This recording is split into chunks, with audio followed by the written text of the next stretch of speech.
When you think of the Luangwa, right, you think of wildlife because it's wild and free and it supports a lot of wildlife with that.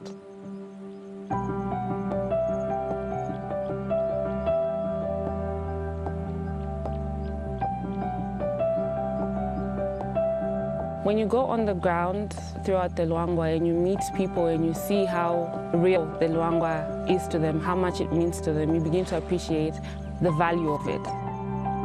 And one thing that really struck out is the way that people speak about the Luangwa.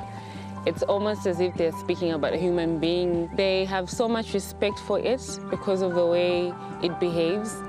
It gets really full, really fast, and if he gets angry, he causes a lot of damage.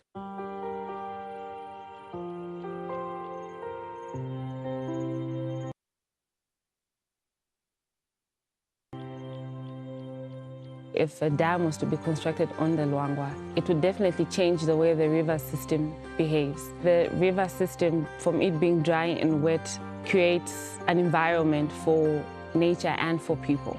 So once that changes, it will then impact people's livelihoods, the environment, and the wildlife that depends on the oxbow lakes that the Luangwa leaves behind.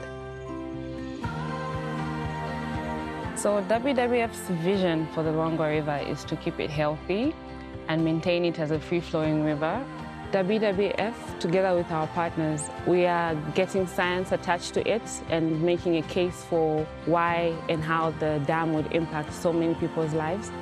We can save the Luangwa. We should save the Luangwa. It will be saved for people and for nature.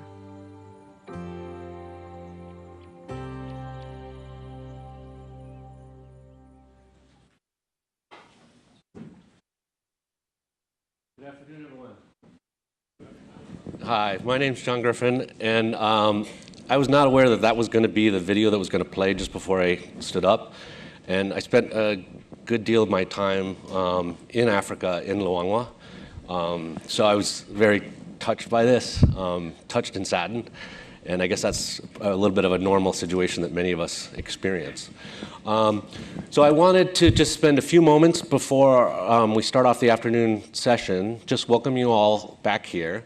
And I'll tell you a little bit about myself in a moment. But before I do that, if we could just for a brief moment find a neighbor, somebody sitting next to us, and I'll just explain this. This is super simple. But if you can just take a brief moment before you turn to your neighbor and introduce yourself. And if you can just introduce yourself and share one thing that nobody knows about you, okay? So one simple thing, it could be that I used to work in the Luangwa Valley. Nobody would have known that about me beforehand.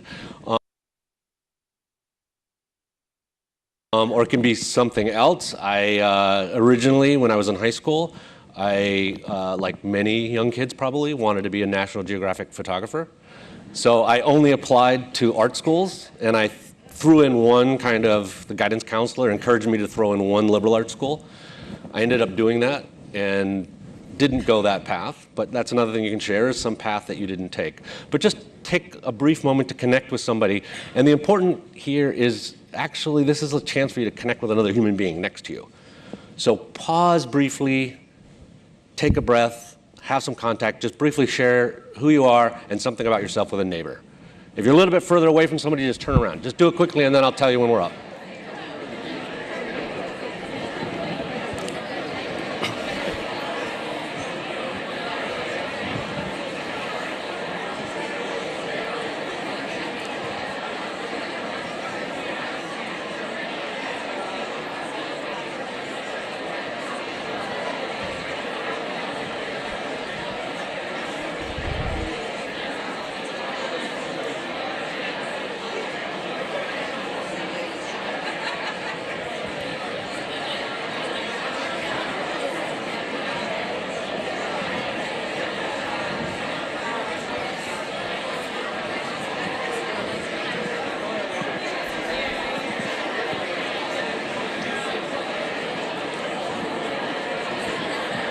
Okay, I know you're all having a lot of fun. If you can just let those conversations go.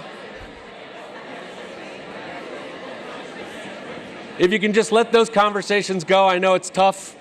You're actually having a chance to interact with somebody.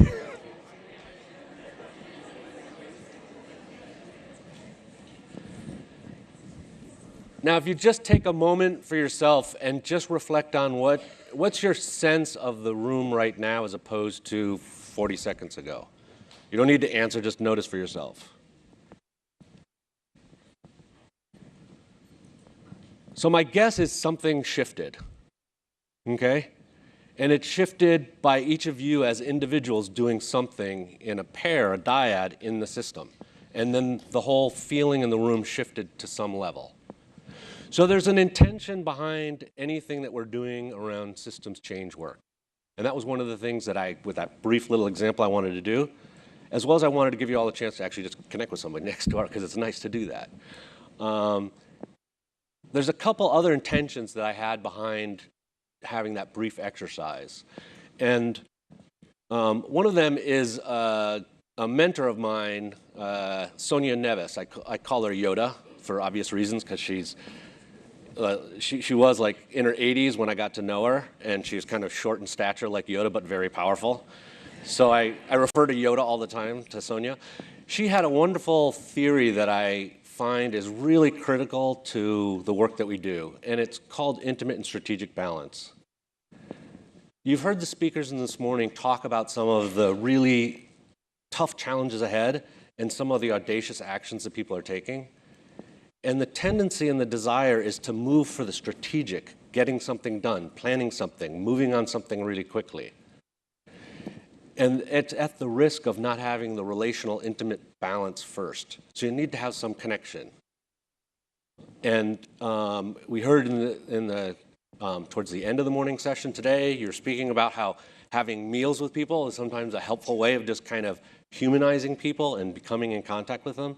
And those are some of the things that are critical to the work that we do, to remember to maintain that relational balance in the strategic work that we're doing, because we're managing both of those.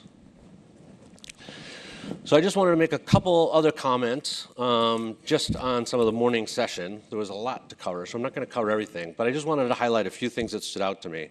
Some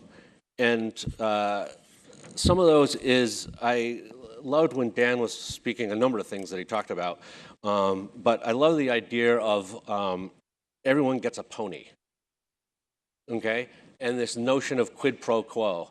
And in the work that I worked on when I was in Luangwa and in Zambia, this was one of the things that was critical, was trying to figure out like what's in it for everybody. So this idea of everyone gets a pony, I think is fabulous. And you know, he also talked about the notion of story, so storytelling is obviously critical and important. Andy, you mentioned numerous things that I thought were wonderful, especially around the isolated initiatives and needing to address the complex problems, not seeing them as one-off things. The story of Sarah was sad, but at the same time exciting and fabulous, the way that it turned out. And I like this whole notion. It reminded me of Albert Einstein. You must learn to see the world anew. I think you referred to it as like you can't solve things with the same way that you got into them. Very similar in that way, kind of reorienting the way that we work. And you emphasize something I've also seen significantly in the work that I've done around complex change, is that you need to have trust among people in the system. And without that kind of humanizing element, things don't really move forward. Paolo addressed a number of things. One of the things that I thought was most critical, again, something you all have heard of quite often, is the whole is greater than the sum of the parts. And he had that fun exercise. I've done a similar version of that, the aggressor-defender thing, where everyone gets clustered. And the thing that I liked about that was the notion that a slight change in the rules has a huge impact on the system. And that reminds me of some of the adaptive system thinking of Heifetz and Linsky, where they say the difference between a chimp and a human in their DNA is like 4%. So you don't need to make a huge shift in systems to actually see something pretty dramatically different appear out of it. So with that, I'll say that the main things that you all really should be thinking about is the quality of the intervener, you all. So it's the characteristics of what you bring to the interventions that you do that has the greatest impact. And with that, I have the pleasure of introducing Arun Agrawal, who has brought his presence quite dramatically to the world in a number of various wonderful and beautiful ways. I followed his career on and off through the time that I've been working. He's currently professor at the School of Natural Resources and Environment at the University of Michigan. He's done numerous studies on indigenous knowledge and community-based conservation, as well as his recent interests to date in climate change, urban adaptation, and he also is looking quite a deal at how institutions shape choices and the political choices that we make. He's coordinator of IFRI, as well as an editor-in-chief of World Development. He holds numerous teaching positions in the past at Yale, McGill, Berkeley, and Harvard. And he's also been elected to the National Academy of Sciences. I really look forward to hearing what he has to say. And without further ado, I'd like to welcome Arun.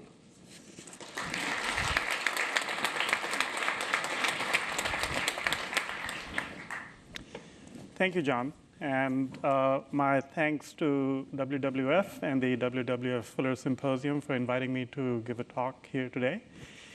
I will talk about some of the work that we are doing in Himachal Pradesh in India. It's a very specific example. In some ways, not really about a system, but in other ways, very definitely instantiating what it means to intervene in a system and how systems change. So the title of my talk is Motivational Crowding and Social-Ecological Systems. And motivational crowding is a phrase which has been used fairly extensively to talk about what happens when you give people money or some material incentive to do something. And our standard understanding of that giving is that if you give people more to do something, they will do more of it, and they will do it better. And the talk today that I will give examines whether that is true or not, and under what conditions it is true, and what kind of giving makes it happen, and what kind of giving prevents it from happening. So the study that we did is carried out in Himachal Pradesh in India, and you can see its location. It is a large project implemented by the Forest Department in India, and that agent of implementation also has a lesson about what system change is about, which is to say that forest departments have tended not to be the organizations that have brought about massive innovations and innovative changes in the past. And so in many places, they are not charged with bringing about innovative changes, and sometimes they succeed and sometimes they don't. It's really important to know what you're good at when you're trying to bring about new outcomes or trying to bring about changes. So this project was implemented by the Forest Department, and it was funded by the World Bank and the Himachal Pradesh state government, roughly about a $60 million project. And the goal of the project was to give people benefits of different kinds to make them protect forests and to make them protect the environment better. And this project fits in nicely with some of the different ways in which we try to change environmental and conservation outcomes by talking with regulators and by bringing about changes in regulation, by trying to bring about changes working with community and civil society organizations, with local users organizations, and by paying people and by giving them benefits to compensate them for environmentally costly, environmentally positive actions compared to what the costs they incur if they were not taking such actions. So all of these things have been around for a long time. In the 90s, the idea of paying people for the environmental services that they produce has become more widespread. And in some ways, the work that we are doing connects very directly with that way of trying to bring about positive environmental change. The assumption in these is the standard assumption that I just mentioned, which is that if you provide people better information and give them more benefits, they are more likely to have environmentally positive attitudes and undertake environmentally positive actions. And the question is, does it happen? And so the specific research question we asked was, how does participation in this program, the Mid-Himalayan Watershed Development Program, in about 2,500 villages in Himachal Pradesh, how does it affect people's motivations, their behaviors, and their sustainability outcomes in the forests that they are living in or that living near? And the reason we picked these three different sets of outcomes to investigate is because they're linked, right? You can change motivations without any changes in actions. You can change actions without any changes in outcomes, and you can change outcomes without any changes in motivation. So to really understand what our interventions of different kinds do, we need to look at the different kinds of outcomes they bring about. And if you think about the standard set of predictions, you would say that when people got involved in this program and when they were getting benefits from this program, they should be having a more positive attitude towards the environment. They should be undertaking actions that protect the environment, and they should be creating outcomes that lead to more positive sustainability goals, or help realize more sustainability, help realize sustainability goals.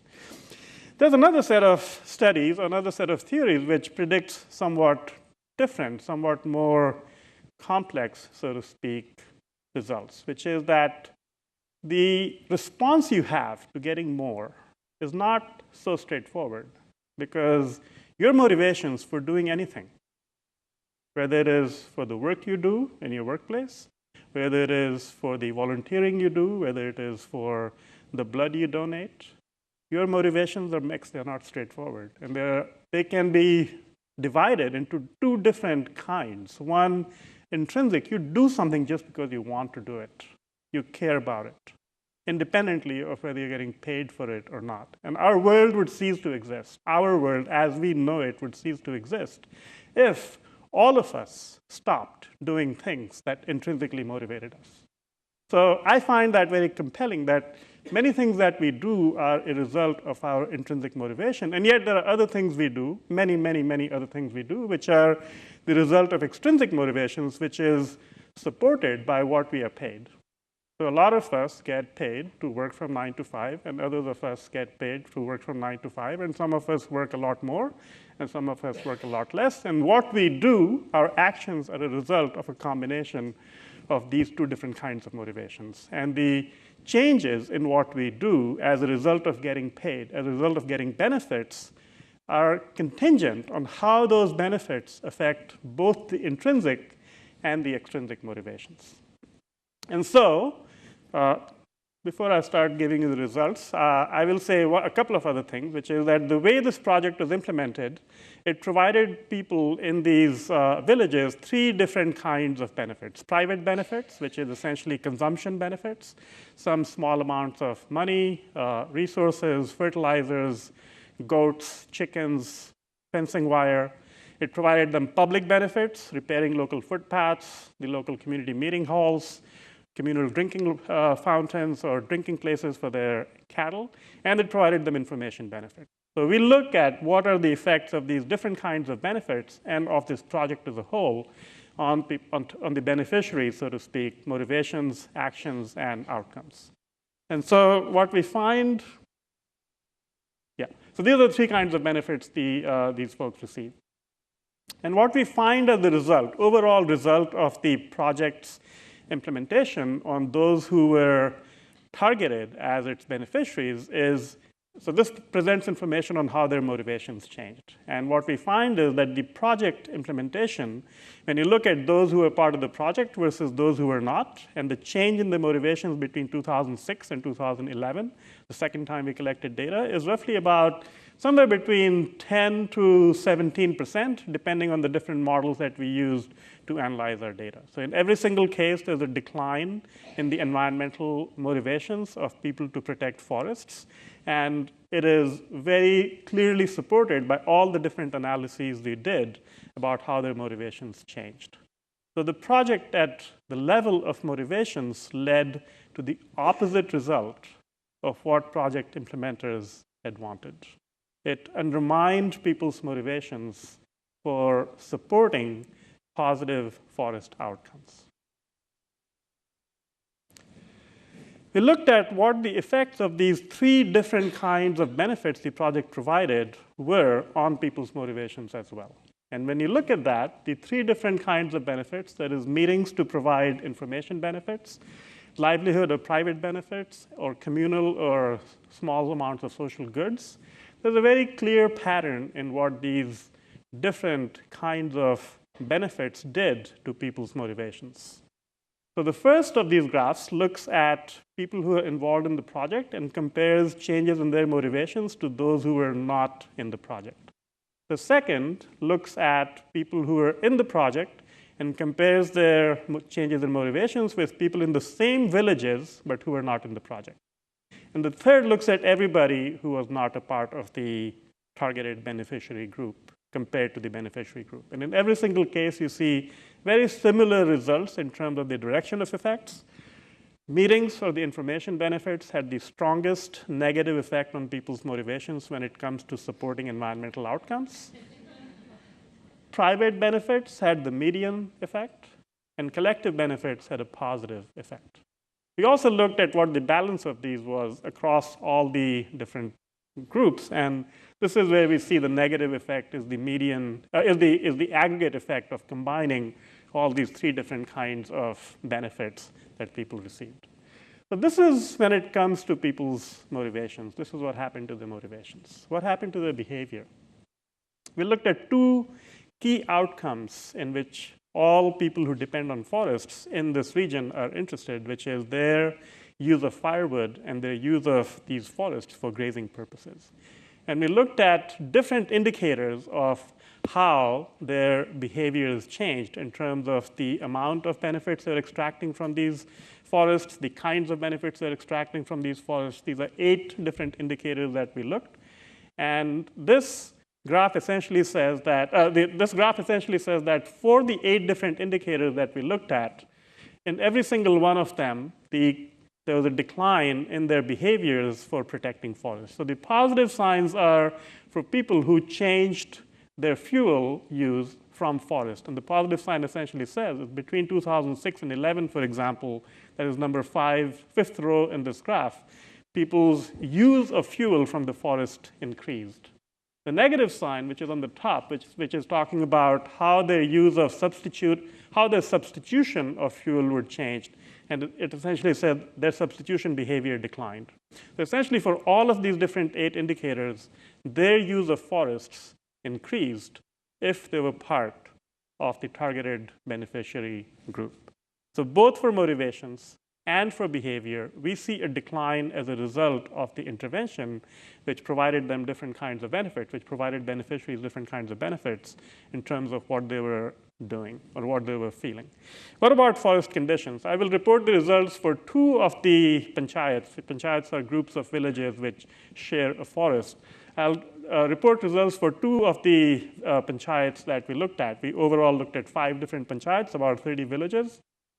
And essentially, forest conditions improved in the control panchayats, that is, the cases where people were not part of the project, and they became worse in the cases that were part of the project. And this graph gives you a sense of how basal area per hectare in the forests that were in the treatment villages or the project villages declined versus that in the control villages went up.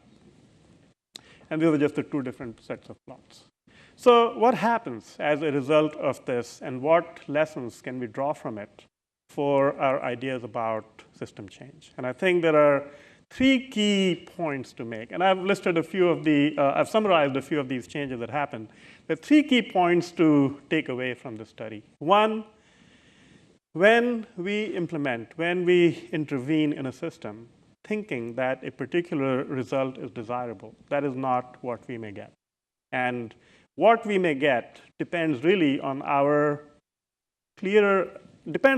the ways in which and the degree to which we carefully seek to understand why what happens in a system happens. Our sense, the sense of the project implementers was if you give people more, they would do more of what the project aimed at. And what they failed to reckon with was that, in fact, giving people more may undermine their intrinsic motivations for protecting forests. And that undermining may not be supported by the additional increase in the extrinsic motivations that occurred when people were receiving benefits. Okay. So the first is we need to think of the different ways in which the different elements of a system react to interventions. The second point that we can draw is that and I flagged it earlier, is that the relationship between motivations and behaviors and outcomes is not always given straightforwardly. In this particular case, the three outcomes moved in the same direction. But whether they move in the same direction and the degree to which they move in any given direction depends, again, on how the system is connected, how different parts of the system are linked to each other. And then the third thing I would say is that when we want to understand a system, when we want to bring about changes in a system, we need to understand what are the features of that system that require an intervention. So in some cases, positive environmental actions may be contingent on people getting more information. In others, they may be contingent on people getting more benefits. And in others, they may be contingent on changes in rules or changes in institutions. We cannot assume, because we are good at something, we are really good at implementing an institution, we cannot assume that that is what would lead to desired outcomes in any particular context in which we are intervening. And this morning, when Dan Walker was talking about individuals and ideas and what are the third thing he said? Institutions, he was hinting at the same thing, that we need to think about what is missing, what is lacking in any given situation where we want to bring about a change.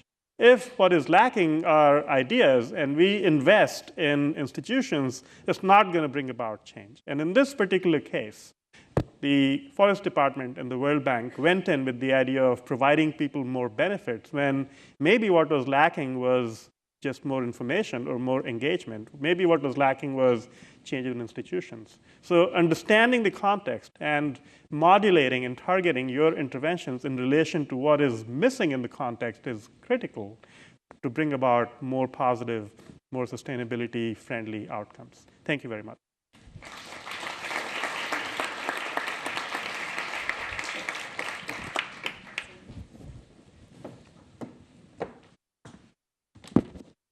Thank you, Arun.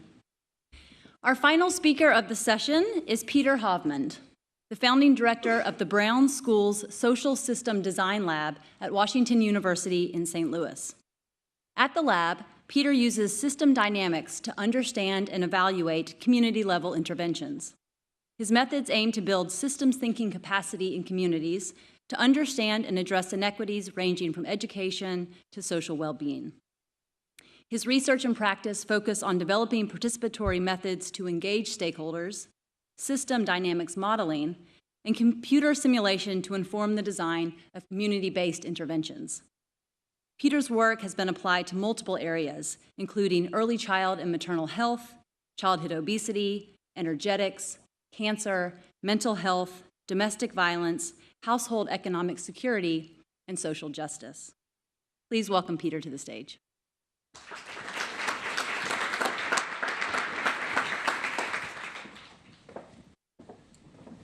Thank you. It's terrific to be here today, and a great set of speakers.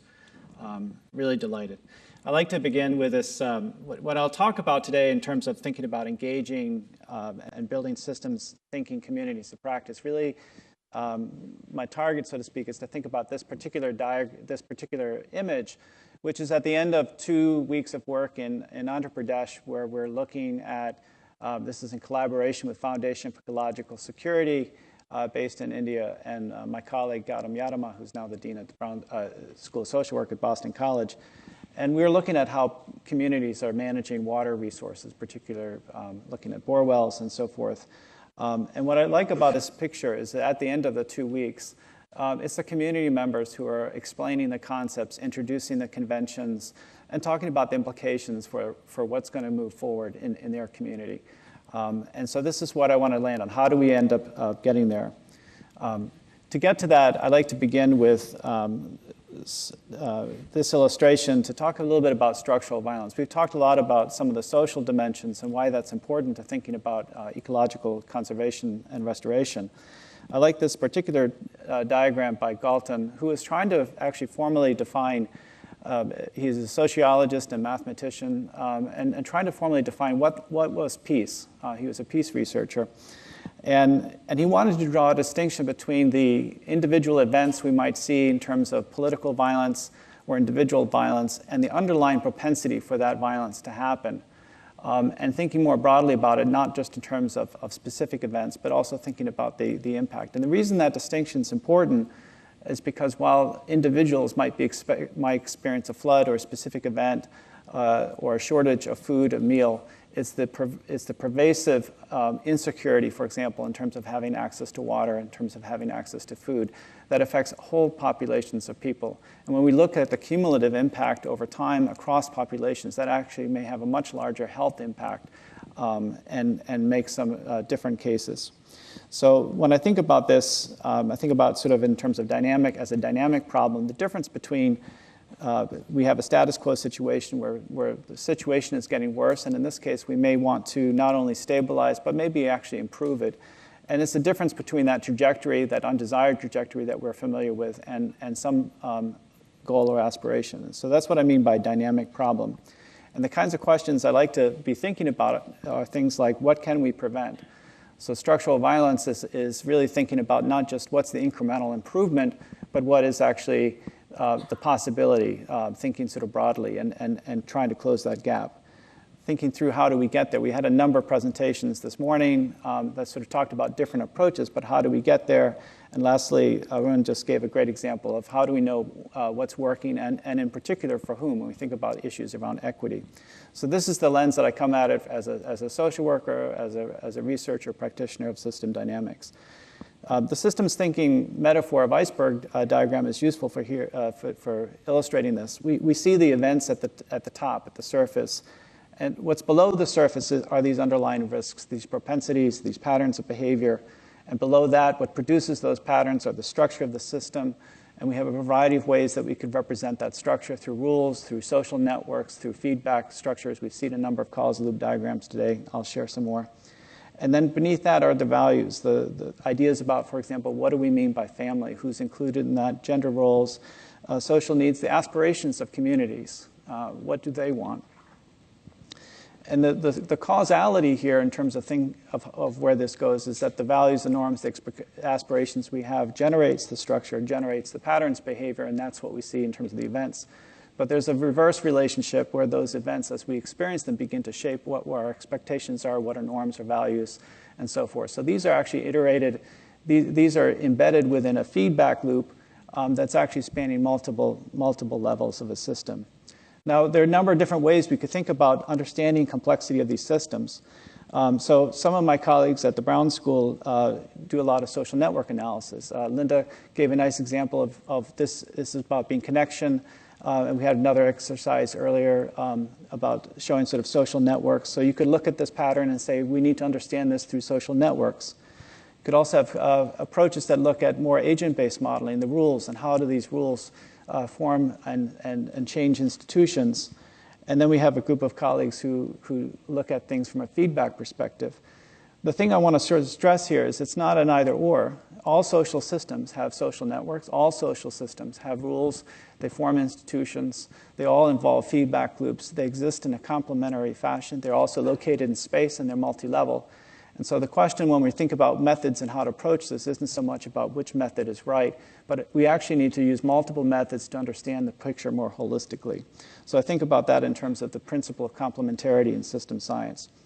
The two examples I want to sort of draw on to motivate some of the work that I do and particularly get to this point about how do we engage communities in systems thinking and practice.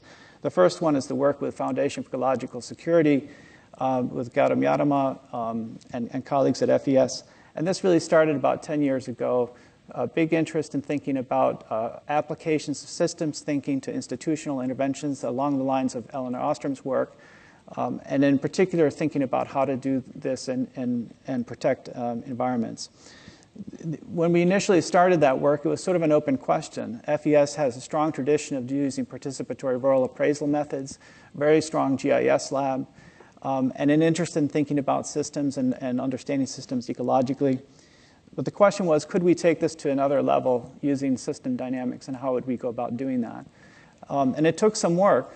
We spent some time in terms of thinking that actually the first set of problems were around forest and fuel use and forest conservation.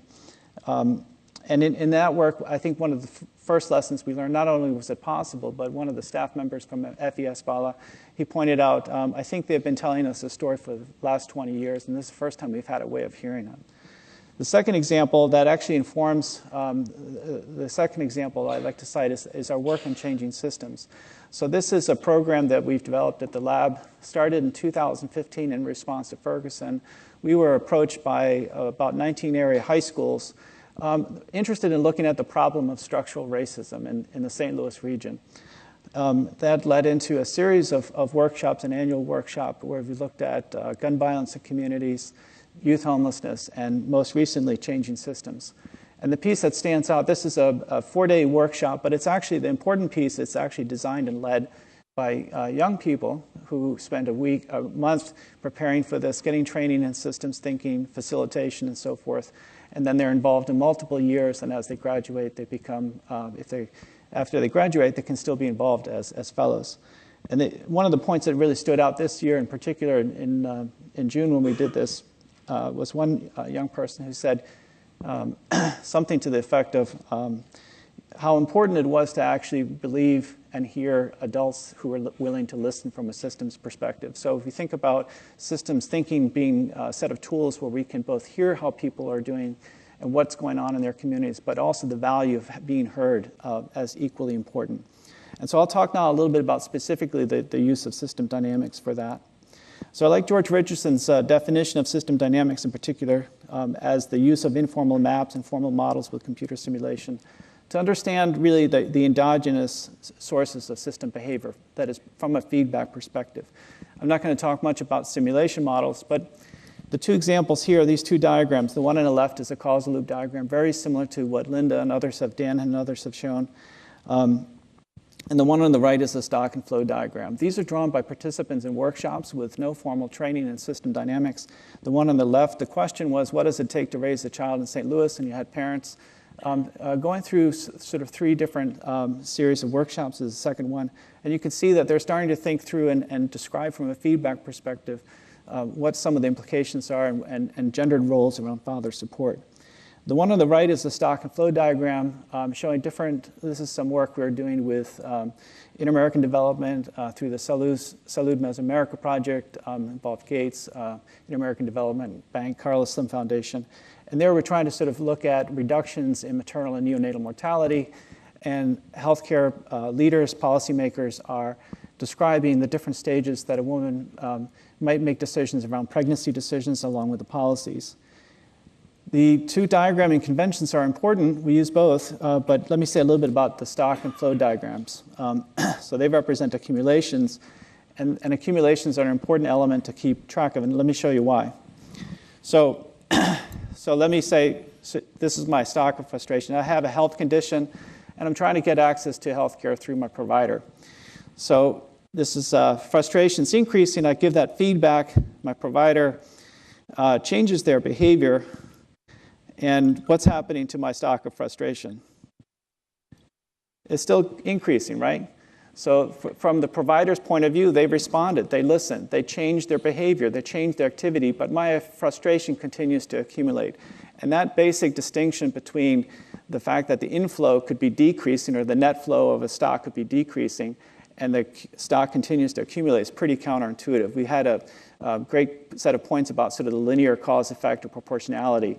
So this is counterintuitive. We need stocks and flows to represent that.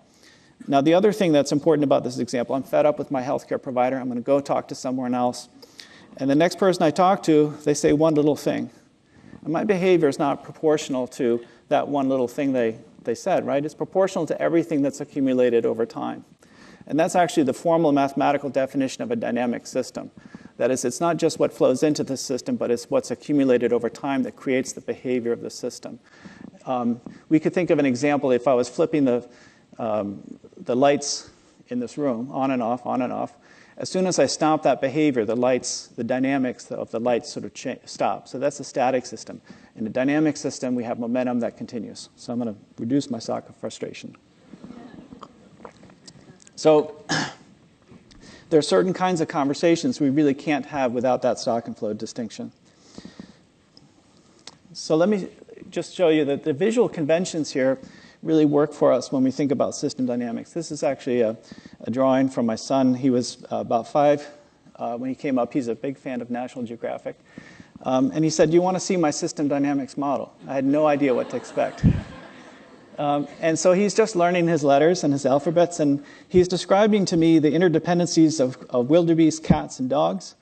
And I make the mistake of saying you can't have an arrow going directly into a stock because stocks are only influenced by flows, and he goes and he corrects that. But the important point of this is he can, at a very early age, I think Linda suggested this, this is something we can teach, he's actually starting to describe the form of a set of integral differential equations. So he doesn't know this yet. He's actually taking calculus just now. But I think this is a powerful idea that we can introduce these concepts in this way. And we've built on that process in a technique called group model building and community-based system dynamics specifically, which is a way of engaging stakeholders in building models. And there are different reasons that you'd want to do this. One is being able to see the system together from different perspectives. We've seen a lot of interest in that here. Sharing system insights. So I may, as a researcher or as a community member, as an activist, I might develop insights. But one of the challenges I often have is I have to communicate those to someone beyond my immediate sphere, my immediate network. And it's easy if they are intuitive, but if they're counterintuitive, which is pretty common in complex systems, how do I do that? So being able to build models is a way to do that. Third point I really like is somewhat early in our work around 2006 around mental health transformation in Missouri. One of the consumer advocates, a person living with serious mental illness, brought up this phrase. And he talked about dignity of risk. And he said, you know, I'm going to be affected by this whether this policy works or it doesn't. And so at least respect the fact that these are going to have consequences for me. So we took this point very seriously in our practice of system dynamics at the Brown School and Social Systems Design Lab, that if we could find a way to involve people, we should figure that out. So this morning when we talked about needing methods, this was sort of the rallying call for our work. And then the last point is really that often we see that group model building is an intervention of itself. People don't wait for interventions and the analysis to figure out what to do. They begin reorganizing and restructuring, which is quite exciting. So what does all this bring us when we think about it more globally? Well, one of the interesting results from this is really beginning to see through the work that we've done globally on a variety of issues that there are some underlying generic structures that reappear. This is a causal loop diagram of access and barriers to mental health services in Afghanistan, developed by my colleague Jean-Francois Trani. And what's really interesting about this is when we compare this diagram to what we see in China, which is a very different context, an urban environment, to what we see in St. Louis, it could be the same place. That opens up all new kinds of opportunities for thinking about how do we understand each other's issues and think about things more globally. So as a closing reflections, having done this now for quite a while, I think there are some common questions people have about this. The first point I want to say is that complexity is just generally a fact of life. I think if from this morning's presentations, if you've worked in this space, that's shouldn't be news. But really, I think one of the real benefits of this is actually having tools to visualize, to be able to conceptualize it, organize it, and mobilize resources. So it's not that you can't really sort of avoid the fact that it's complexity. That's there, and our communities that we work with know that. The second point is that engaging communities is an intervention. And we often tend to focus on the tangible, like what are the tangible outcomes? But I think one of the most inspiring aspects of this type of work has been seeing the intangible benefits, the sense of self-efficacy, the hope that people are sharing knowledge and resources, they're feeling less isolated. That's a powerful idea. As an outsider working in many of these communities and people sharing what's going on for them, the point that I've noticed also recently and we've sort of really been struck by is this notion I call structural empathy. So I can identify and I can understand maybe a person's situations. I can take on some of those feelings. But being able to understand what's going on structurally is something that we've seen as being fairly valuable. And the last point I want to close on is really believing that people can learn. Throughout this work, we've had often sort of people raise questions, well, is it too challenging, or maybe the mathematical abilities aren't there, or we can't introduce it. But I would challenge all of us to really trust this idea that we can actually, that people want to learn, that we can find that, and it's really about finding the right tools as opposed to whether or not people are able to do that. Thank you.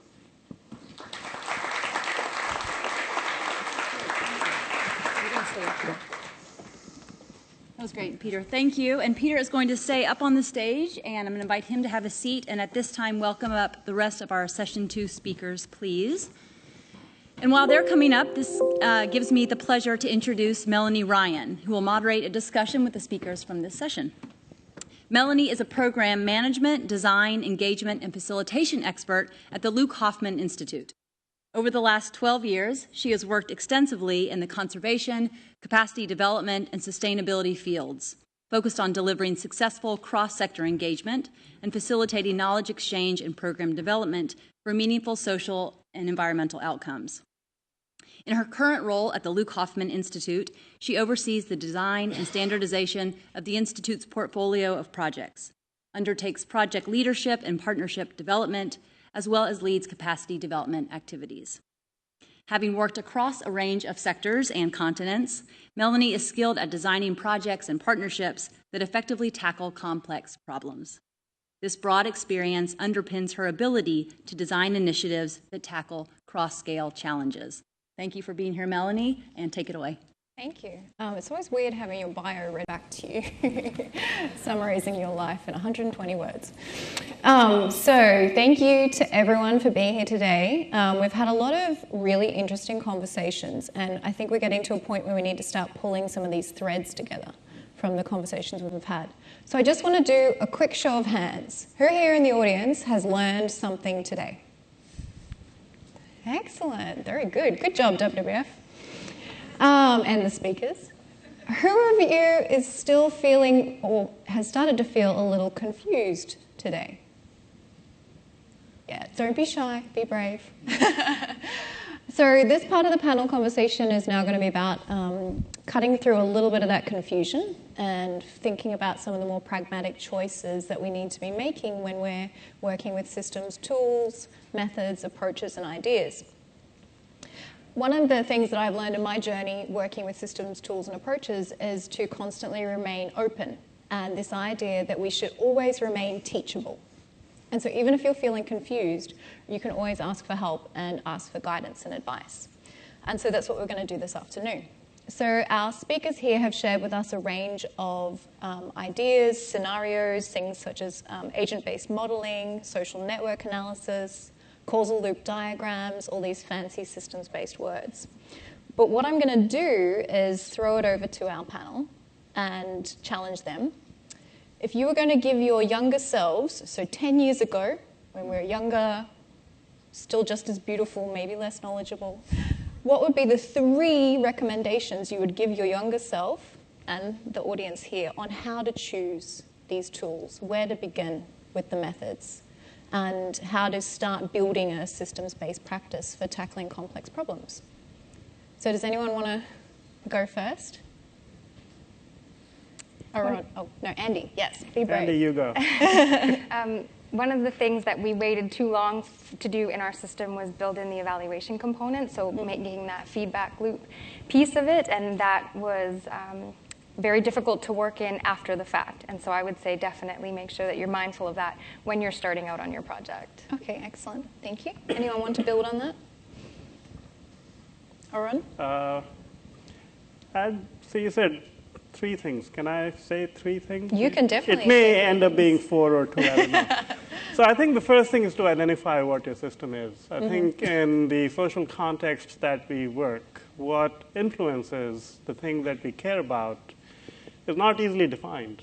And when we are working in a new context, we need to understand what the system is and what the key relationships in that system are. Second, I would say we need to identify what will affect those key relationships. So it may not be the thing that we are familiar with. It may be things, so I think of, very schematically, I think of most interventions, maybe all interventions that conservation organizations practice as being linked to some combination of information, incentives, and institutions. And I think we need to understand which of these kinds of interventions is likely to have the biggest impact. And the third is to know yourself. I mean, you may not be very good at running a social media campaign. You may not be very good at bringing about change in institutions. And if you have identified that institutional change is the way to get at solving or to get at a socially desirable outcome, and you are not very good at it, create partnerships. Learn to make partnerships. Fantastic. So.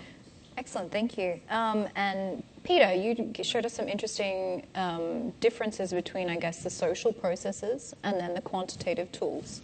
And so if you were going to make a recommendation about how you select between the social process and the quantitative tools, what would be your sort of rule of thumb or tips for young players?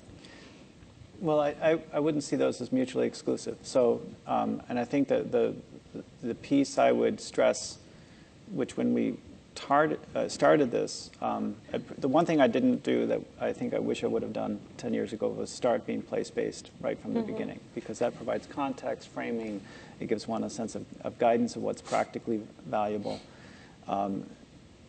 We had an idea when we started the lab, we should invest in K through 12. There's a saying, if you're not investing K through 12, you're not investing in sustainability. Looking back on it, we treated that idea very theoretically. I wish I had known more about what would happen as a consequence and really taken more advantage of that. And the third piece, and I see this happening whether we're talking in K through 12 or organizations, is really start thinking about building capacity. It's not difficult to engage communities early, but very quickly the questions can exceed what the capability and the capacity is within an organization and setting. So really, just figuring out how to do that over time. Okay, excellent. And Paolo? I would take, I think everything that you all said is great. I think there's also, if I had to give myself advice, being able to communicate your ideas and have the ability to state things in simple terms is very critical. So I think that choosing tools that will make it easy to explain what you want to explain. But I think there's a complementary side of that, which is that I think I made the mistake early in my career many times of falling in love with ideas and pursuing them because I thought they were very interesting. And I think it's critically important that you try to understand who are you trying to influence. And I may have an idea for the most complex tool in the world that will give me some insights, but ultimately, if nobody's willing to pay money for it or support it, then that's not going to be very successful. So I think that it's really important to keep in mind who the audience is going to be, and mostly who is going to be your base of support, because that will determine both the choice of the problems that you're working on and the tools that you're going to use. Okay, excellent, thank you. Can I add one thing? Yes, please do. Peter, I love the fact that you wanted to work on things that you cared about. I would say that's really important too. Even if it's not going to have an impact, you really need also to work on the things you care about. Yeah, I mean, it's funny because I feel spoiled because I can tell you that honestly in my life I've only ever worked on things that I love doing. Congratulations. But I think that finding, it's, and I realize it's a great privilege, I need to get rid of my dean. So I completely agree with you. I think it's that intersection. It's where is that sweet spot between what you love to do and what you know is actually going to have an impact. And ultimately, if it's going to have an impact, it means that other people, I thought that the presentation about the motivation, right? You talked about how you find shockingly that sometimes doing these interventions reduces motivation.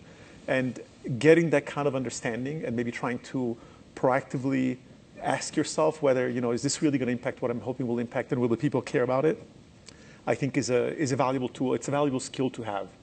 Because too many people have phenomenal ideas that end up going nowhere because, as whoever was saying before, 12 people read your papers, and that's, how much of an impact is that? You have, great index on Google Scholar, but then... I think 12 people reading your paper is 6 times the average. Well, by the way, I love my dean, okay? I think you made a really good point about will the people care about it. It's great to do something that you love to do, but is it community driven? I can take the best idea that I come across in any academic journal and try to transplant it into community, but they may not want it. It may not work for them. That's maybe why we see a decrease in those motivations at the community level, because it's not valuing what they see as the need in their community or how to address it. Yeah, definitely. And I think this goes to one of Peter's points about having the diverse voices in the room, right? That respect, the risk of the dignity and the respect for being heard is as important as the tools and the methods that you're using. So we're going to move on to the next question, but I just wanted to remind everyone in the room that if you're tweeting at the symposium, we will also go and see if there are any interesting questions as well coming up on Twitter, and you'll have the opportunity to share then. That's a challenge, by the way. It's a challenge. Interesting questions via Twitter. Arun's work highlighted for us, and this is an interesting thing for me, I think, one of the shortfalls of many of the project structures and institutions and organizations we work in this day is we try to mitigate surprise. We try to mitigate the unintended. And sometimes it can be negative, and sometimes it can be really positive. So on the panel, I'd just like to know, I mean, Arun, you shared some of the unanticipated outcomes, but where have you seen a scenario, or anyone, where there's been an unanticipated positive outcome that was released through taking a systemic sort of perspective on the process? So do you want to start, Arun, and then? Yeah, I would say that I think, yes, so the project as a whole had some unintended and some what we would think of as negative outcomes. But it also highlighted something that I had suspected, but I thought was a positive thing to learn from the project, which is that the interventions which were collective and which were trying to provide social benefits to these households in these villages had a positive effect on people's motivation. So I think there's a lesson about both what not to do and what to do. Mm-hmm. And it came out not because of what we had initially thought of as the research design. It came out really by looking at the data and by thinking with the data and trying to understand how the patterns we are finding in the data, how they correspond or how they square with different existing theories. So I think that, I wouldn't say it was an entirely negative set of results. I think the key issue is also how do you then make that happen in more than just one place. Yeah. And we thought it would be of interest to the bank or to the forest department, but we found very little interest in there. So I think that maybe that was one of our mistakes, which is not to, the project was funded by the National Science Foundation. We just went and did the study, but maybe what we should have also done was to make a connection with the bank before we started doing the study. Okay. So that would have probably helped a little more in potential take-up of the findings from the project. So that's what we're hearing a little bit now, is that the sooner you start to include people in the systems process and the design and the methods and the tool, the more likely are you to get the buy-in or the interest at the end. Mm-hmm. So Andi, I want to hear from you. Have you seen in your work these unintended outcomes that are either good or bad or surprises that you weren't looking for? Yeah, one of my favorite stories is the community of Shamattawa. There's a gardening program up there, and part of the legacy of colonialism was the brutal interruption of intergenerational knowledge transfer between grandparents and then the youth. And so we invited elders in the community to share the knowledge that they had around gardening and being stewards of the land. And one of the unintended consequences that came about was they were also starting to share the language with the children, which was also completely lost from the legacy of colonialism. And so we saw a dramatic increase not only in the interest of the children in regaining their traditional languages, but practicing speaking amongst each other, being able to communicate to their grandparents in that language, where at one point in time in the residential school systems, you could have your tongues burned for speaking that language. So that was a huge unintended positive consequence. Yeah. And if you weren't looking for that outcome, how did you find it? It happened through the schools, because the kids started asking for more like formalized lessons in their schools around the language. And so they said, well, we heard Kukum talking about it in the garden. This is I don't know the actual words, but this is the strawberry in our language. It means heartberry, which means it's good for the heart. And they were making all these connections and wanted to learn more. So that's how we learned about it. Yeah. So I guess also the intervention that you took to trigger the systems change then triggered these other systemic changes that you can't anticipate, right? Because systems evolve in complex and unpredictable ways sometimes. So does the other two, would you like to add any to this before we move? Go ahead. Yeah, I think that's a great example. We've seen many examples where we couldn't have predicted it. I think when we started this work, I went in sort of with a linear view. We're going to do the analysis, then we can have recommendations, and then test them, and then that's what's going to get implemented. But pretty quickly, people started coming up with their own ideas and using models in ways that we just didn't expect, like using it as a platform. This was going to be, they're going to run for a political office, or having a conversation with a family member about what was going on for them.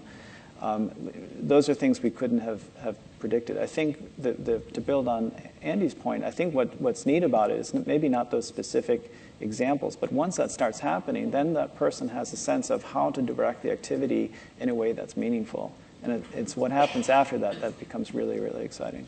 Okay, excellent, thank you. And Paolo, did you want to? I was going to add, I mean, I can tell you some examples of very, very practical examples of unintended consequences, but I think there was an important point that actually that I think Peter brought up, which was the idea of, maybe it was Peter, but you talked about sometimes the tangible and intangible consequences. And I think that's something that people often overlook. And certainly in the commercial world, probably, but to some extent also in more of the philanthropy world, is you go in with a certain set of expectations. And those expectations tend to be very tangible, and it's great to have metrics, but a lot of times you get these kinds of unintended consequences that are really more intangible, about building relationships, about creating a better rapport between groups that did not necessarily get along with one another before. So I think that being open-minded about, and in a way it ties back to what I think Dan was talking about in his presentation about these kind of adjacent ecosystems, and thinking about how what you're doing within the narrow sphere of your action may actually be impacting other things that you have not thought about. And I think that's a very important thing to just keep an open mind about where you're looking for your outcomes, as opposed to just, oh, this came out bigger than I thought or less than I thought. Okay, fantastic, thank you.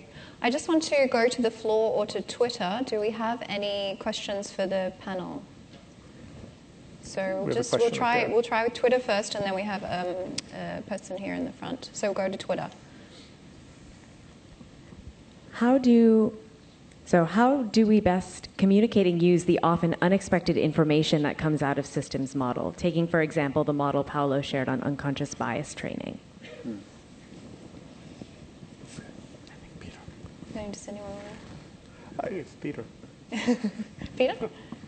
Well, I think when I mean, I can't speak to the unconscious bias training, but I think that the causal maps, when they're developed with a language within the context of communities, they actually have, if you're from that community or you're familiar with that situation, you can generally sort of recognize a piece of that structure and then use that as a way to understand the rest of the structure. So we've had many examples of where people actually understanding the diagrams, but without the formal training, because they were embedded in the language that the community and the issues that the community was talking about.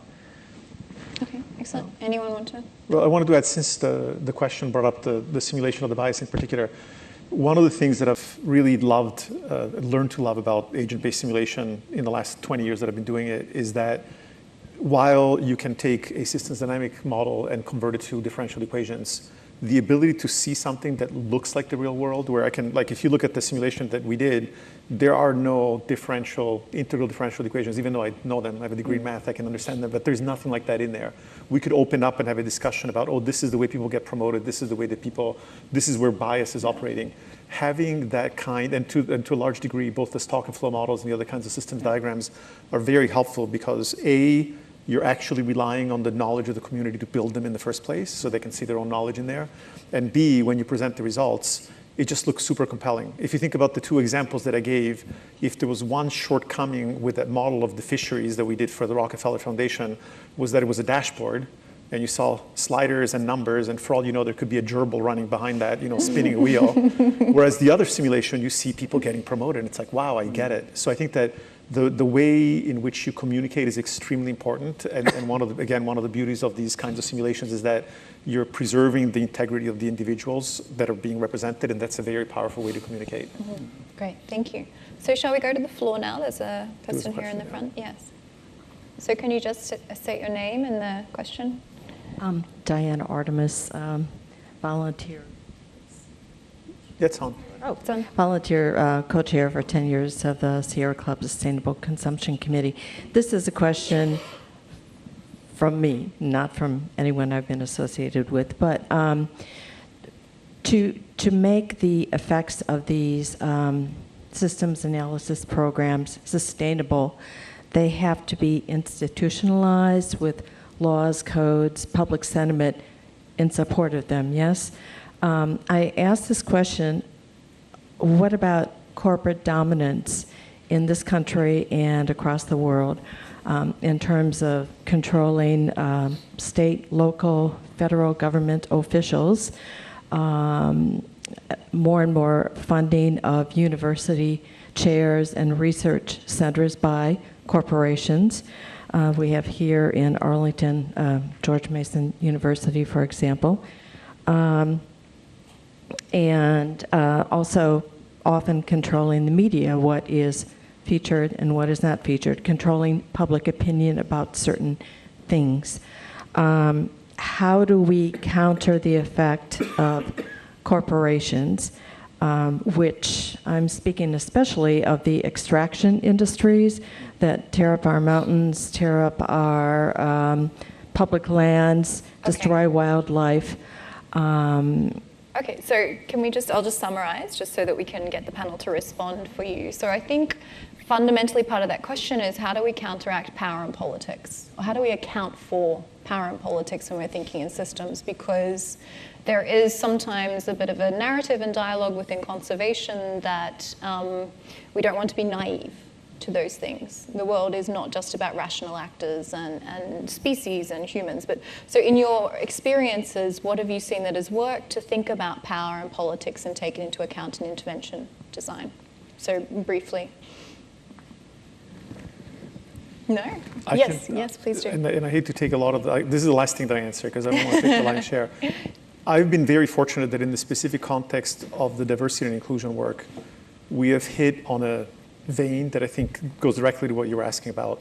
And that is, when we speak to corporations about the diversity and inclusion work, we completely get rid of all of the societal, emotional, fairness issues. And we just say, very simply, American corporations spend $5.4 trillion a year on payroll alone. That's 30 times more than advertising, which means that if I can go to a corporation and say, I can find a way to make your employees happier and make you more money, I've essentially removed a lot of those obstacles. Now, it's fortunate that in that space that happens to be a possibility. I like to believe that in a lot of fields that I've seen, I don't know as much about conservation, but there's often a way, people tend to kind of go like this. There's often a way to avoid those confrontations and kind of step out of it and think from a systems perspective, how can we find a solution that will satisfy all the parties? Because if you can do that, if you can find a solution that realizes that people have opposing concerns to yours, then that can potentially make the solution better and it can alleviate some of those problems. It's very utopistic, and I know that it doesn't work in a lot of cases, but it's sometimes worth trying to get out of that conflicting mindset and think about the system as a whole, including your opponents, as it were. So you're saying that encouraging people to think in a systemic way and some of these tools and processes can help relieve or alleviate some of those dynamics? Potentially. Potentially, yeah. Did anyone want to add to that? Yeah, so I think you were stressing sort of formal laws, rules, policies, but I think in general, sort of the political support has to be there for change. So if you're trying to change laws and rules to address systemic issues in ways that don't include communities, and there's not political support, what you can do is going to be, in my opinion, at the margins. So part of the value of actually, and it doesn't have to be everybody has to go through some sort of group model building session, but part of the value of having community voice that brings in the systemic lens, and if it's representative enough, then you can figure out ways of resolving some of these strategic dilemmas, and then you're changing the boundaries of what's possible politically. And I think that works at corporate, but it also works government and different levels, and that builds very nicely on what I think Paolo is talking about. Definitely. And Andi, did you have a reflection on, so you tackled some, quite deep issues in the work that you've done. How did you feel that your position as an actor worked with that power politics? So does it matter who brings in the systems approach or who initiates those things? Do you need the neutral broker, or do you need the different range of actors in there who are advocating for a systems perspective? Yeah, I think in our experience, what comes to mind is the situation where Manitoba Hydro, so it's a crown corporation, not a completely private sector entity, but for all intents and purposes a corporation, their primary objective is to create power through hydro operations in the province, and that necessarily translates into flooding vast territories for the Indigenous people in the north. So that disrupts things like hunting and fishing and trapping. But we brought Manitoba Hydro to the table and became one of the voices in the room, and just as much as gave an equal weight with community members who have lived through the destruction to their lands and their traditional territories. And it took a long time. Like I said, collective impact moves at the speed of trust. But over the years, we have seen really beautiful partnerships arise where Manitoba Hydro now has a program where they support, like providing dollars and resources and land and that sort of thing, access to land for trapping and getting youth on the land with elders and knowledge keepers. And so it's slow, it's a small program, but I think we just have to invite everyone to the table. Excellent, thank you. And so I think that leads actually nicely to perhaps our final question or area to focus on this afternoon, is that it's really hard to be comfortable with uncertainty. So I used to run a lot of capacity building programs where people would frequently ask me, how do I hire someone who's comfortable with ambiguity? It's not something you put on your resume, but from your personal experiences in these processes, what are some of the key things you can do to help people going through this transition to seeing the world in systems be comfortable with uncertainty? How do you build that process, and how could the people here work to build that with their colleagues, their project partners, the people in the places that they work in?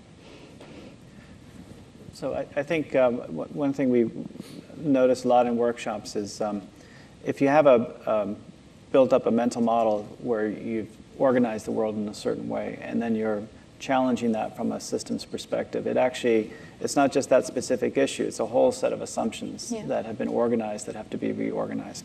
And there's generally a particular point in that process where it's really important to have, I think, good facilitation, trust. The trust is just really critical. Their structure can help. There are things that can help people move through that transition and then begin to reorganize sort of what it is that they're thinking, how the world works and how they would like it to work, in particular in terms of a design orientation. But having strong facilitation and paying attention to the social dimensions and the trust is really critical. Yeah, and so, frequently in some of the conservation work that we do, it's hard to justify the costs of bringing in skilled facilitation and capacity building to do that. But in your experience, that pays off. There's a particular point where that becomes very critical. Yeah. Okay. Did anyone want to build on that, about how we help people be comfortable with uncertainty in moving from different ways of seeing the world to systems perspectives? I already exceeded my quota. I don't know that what I'm going to say is very directly connected to your point, but I think we often, uncertainty, if there is uncertainty, it arises out of something new in the context. And our predisposition is to try to address it by following the same kinds of behavior, the same strategies that we are comfortable with. And I think that's where the role of a facilitator could be particularly useful, to help one get out of the comfort zone and of the things and the processes and the strategies that one knows and one that have worked in the past, which is why one is comfortable with them, but to actually rethink their utility in a new, more uncertain context. So at one level, you as an organization are the one that knows yourself the best. But at another level, it may need some outsider's eyes or insight to think of a different way of doing things. Okay, excellent. Thank you.